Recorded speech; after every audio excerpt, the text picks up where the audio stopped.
पाराचुनार में जमीन का तनाज़ा 5 जाने ले गया। फायरिंग से 23 अफराद जख्मी हुए। फरीकैन के दरमियान रात भर फायरिंग का सिलसिला जारी रहा। जख्मियों में कई की हालत तशवीशनाक भी बताई जा रही है। हमारे नुमाइंदे हिदायत पासदार इस वक्त लाइन पर मौजूद हैं। मजीद इस बारे में उनसे जानते हैं। बताइएगा हिदायत।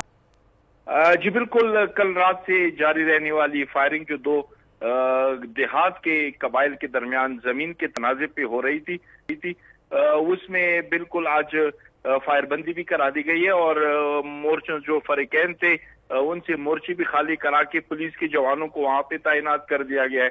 अब तक जो सरकारी आदादोशुमार के मुताबिक इस तमाम तनाजे में 5 अफराद जान बाग जबकि 23 अफराद सरकारी लिस्टों के मुताबिक जो इस वक्त अस्पतालों में जेर इलाज है। 23 अफराद जख्मी हैं। इसके अलावा मामूली से जो थोड़े बहुत जख्मी लोग थे जिनको खराशे वगैरह आई थी उनको फारिग कर दिया गया है। इस वक्त इलाके में बिल्कुल अमन कायम कर दिया गया है। जिला इंतजामिया, सिक्योरिटी फोर्सेज और पुलिस के जवान की भारी तादाद में वहां पे तैनात है। जी ठीक है, बहुत शुक्रिया आगाह करने के लिए।